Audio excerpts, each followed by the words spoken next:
Hello guys and welcome back to TNT Madness. Today we're going to be looking at the sequel to my original Unraidable base, and this time is going to be an actual unraidable base, or a near unraidable base, because the original one I did was mostly just to get the basics out the way so you could have a reasonable idea of what a good base can look like. While this one is going to be using a lot more complex walls, ones that are much more effective but are quite a bit harder to build and a bit more expensive, but it is well worth it if you want to keep everyone out. So that's the whole purpose of this base, and this one is going to be the one that you're going to be using to be getting rid of everyone, and I'll be explaining later on all the aspects and how you can get rid of all of it. So before you go spamming in the comments below, I could do this, or this, just hear me out. So this is the main base here, and let's get into it.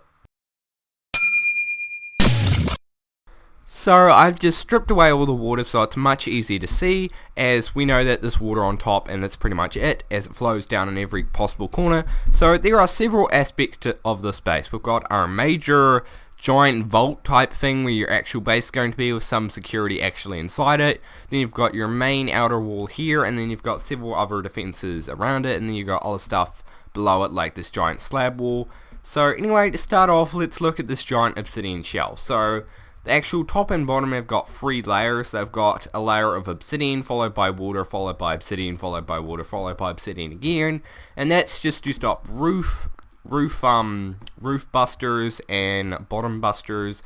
And the only reason for that is because it's easy to get through one layer, but then it gets much harder to get through 2 layers, and then it's just about impossible to get through 3 layers. So if you have 3 layers of this, I'm not actually going to open this up because they'll just make a mess. You'll be able to pretty much protect against bottom and top busters anyway. And most people don't use that, and most people don't even know how to make them.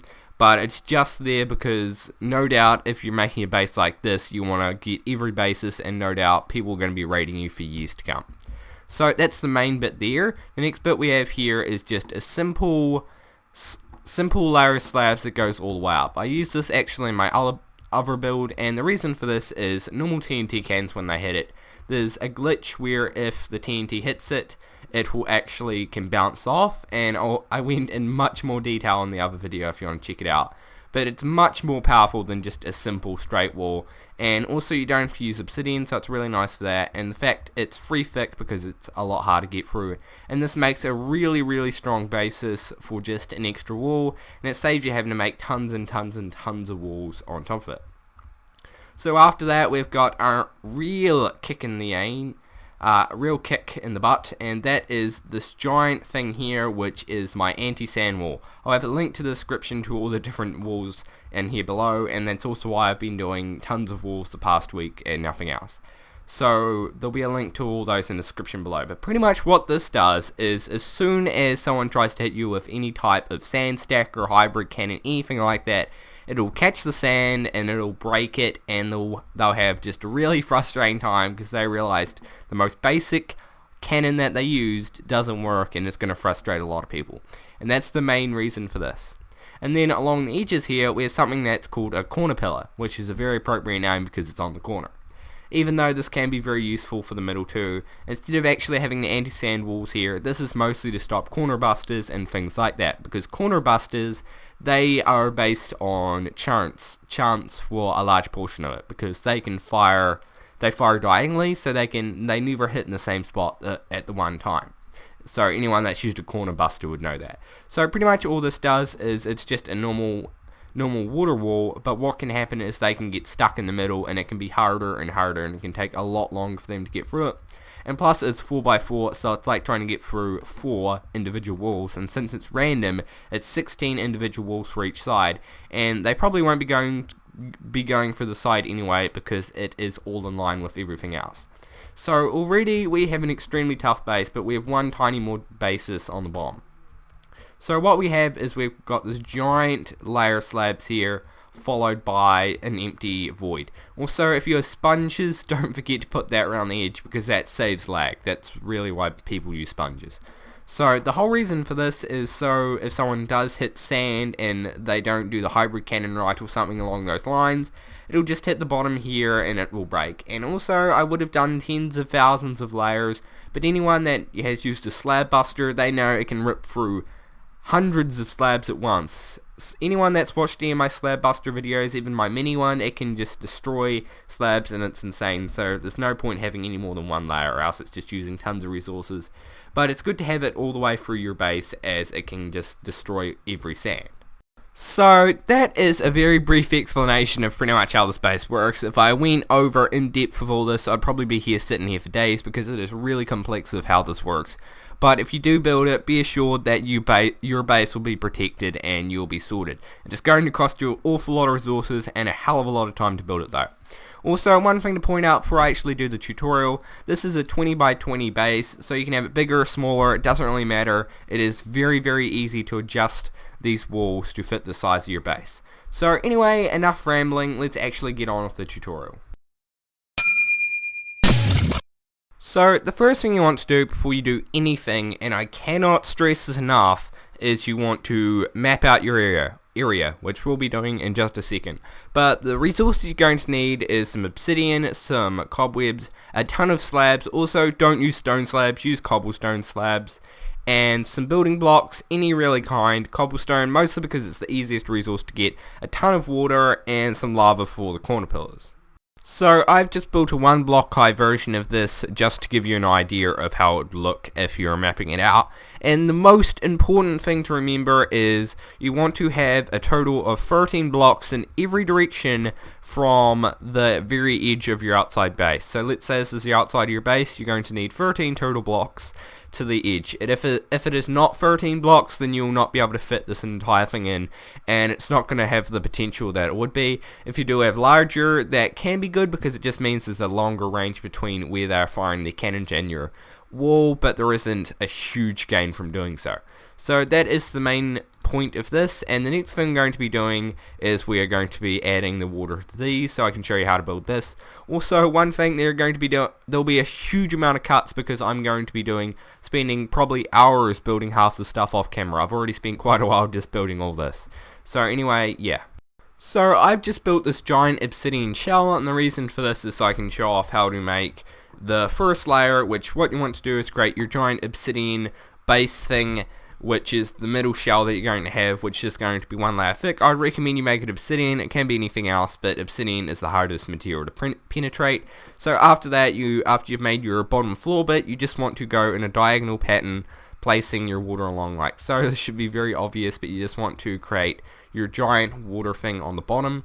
So the reason for this is so that if someone does penetrate the bottom, water will start flowing out, and it'll be a million times harder for them to get under it, as they have added height as well. And secondly, if we add another layer, which we're going to do now, it'll be even harder, because now they'll have a specific spot to have to shoot through to penetrate the third layer, and there'll be even more water running through. So you can have even more layers in this, but I feel like this is the most beneficial layer, having a total of 3 layers or 2 layers of water. It is just the most beneficial. And you want to do the same thing on the bottom, so you just want to create this layer of obsidian, followed by another layer of water in this layer of obsidian, and then on the top you want to have your top layer of water, of course, and then you want to have obsidian, then another layer of water, and obsidian, water, and then obsidian. So I know this does limit your space a little bit, but believe me, it'll be worth it, as you will not lose all your stuff. So, 2 more tips before we actually continue going on is 1, you must not place your water on until you're completely finished. It is 100 times easier to build it without the water flowing everywhere.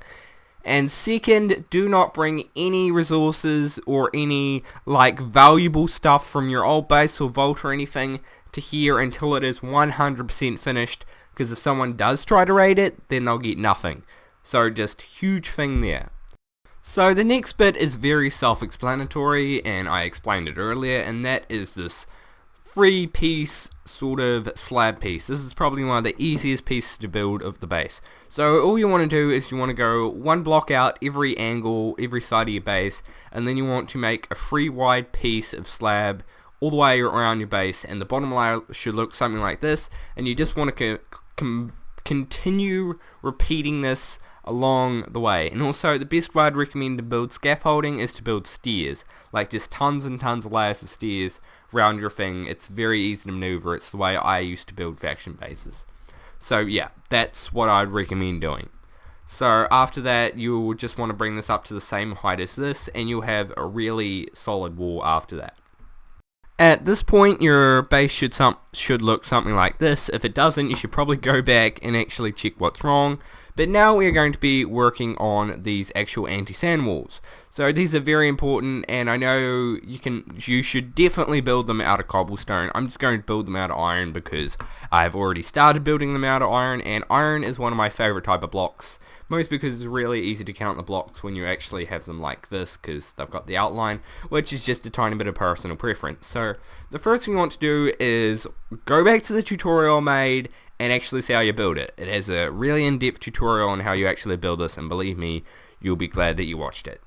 So the basis of this though is actually pretty simple. It's a checkerboard pattern of both these cobwebs and your actual resource that you're going to be building with. So all you want to do is go in a checkerboard pattern with either your blocks or your cobwebs, and you just want to go around like this. You want to start at one end and then you want to go all the way to the other. You just want to make sure there's 7 blocks out, and you want to make sure, very very important, that the most outer block is a cobweb. I'm pretty sure no one will stuff up on this, especially if they've seen the tutorial.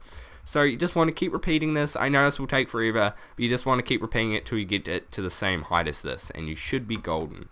So 2 things I've done since the last cut. I have finished building these walls, and I've made the basis for making the corner pillars, which are arguably the easiest bit to make. I have not been the world's best prepared for this. I should have actually built this earlier, and I've actually just made these cobblestone walls here to protect the cobwebs from being fried, which they shouldn't be because I've just mapped it out in my head, and that shouldn't work. So one thing that you should do right now before you continue is check out the tutorial I made on how to make the corner pillars. If you haven't already, it is in depth and it'll show you how to make these really OP things anyway, and it is essential that you do that or else you will not get it. But I'm going to briefly go over it anyway because I sort of have to.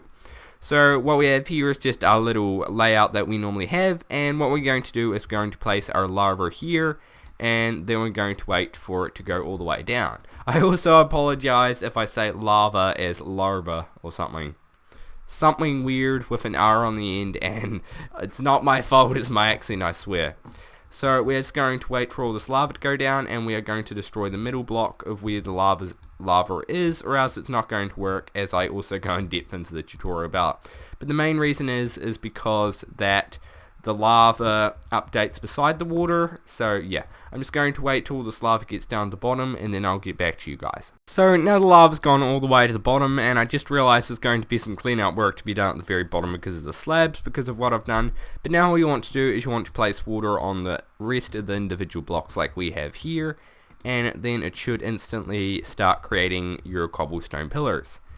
Also, one thing I just realized that I also said in the tutorial that I should have done, which is probably going to screw this up, is the fact that we cannot have our pillars here without our water. So I'm probably just going to add some stuff so it can actually do it here. So you can actually fix this by placing water in these slots here, but I'm actually going to clean all this up and get it to work properly. So I should have been a tad more prepared for this, and if you are building this, you probably have actually done that. And like I said, I'll have to do some cleanup. So I'll show you what it looks like when it's actually done. There are 2 things I've learned so far from doing this. 1, I'm a giant flop as I completely screwed up that last section. And 2, I've spent way too much time doing this. But anyway, we are nearing the end, and we have pretty much finished the major parts. As you can see, this is what it'll look like once you're actually done, if you do it right and you're not a giant flop like me, which 99% of the population should be. And I've also finished off making all the other bits, so this whole base is pretty much done. We just have to do one more thing, which we have to do, make sure we do it right too, which may not sound that great, but it's putting all the water on. So the first thing you want to do is just, what I like to do is just go along the middle, place down all your water like we did earlier with our other things, so we get our little spread like here. And you pretty much just want to go along every other block if I can make sure I don't lag like hell for some reason. I don't know why I'm lagging. And you just want to place it on every single block. And the most important thing here is after you place it on all your blocks, you want to make sure that there are no gaps like this, or someone can corner bust you super easily. It's mostly important on these outer corner things.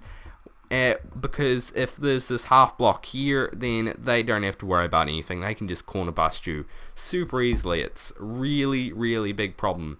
So you want to make sure you do that, and make sure you do it now. So I'm going to sort that out right now. So I've just finished doing all this for quite a while because there are a lot of small spaces you have to get sorted, and I've just spent forever doing that. So now your base is completely finished, and you'll probably spend a lot longer than I did actually making this. I've spent more than 2 hours recording this, which is quite a long time. But luckily it's the holidays for me, so that's great. But yeah, so this is going to take a very long time, but I'm sure once you're finished you'll be extremely satisfied with the results. So I hope you guys did enjoy this video. If you did, please hit that like button. I really do appreciate it, and it helps out the channel. And if you want to see more content like this, then hit that subscribe button. But anyway, goodbye from TNT Madness.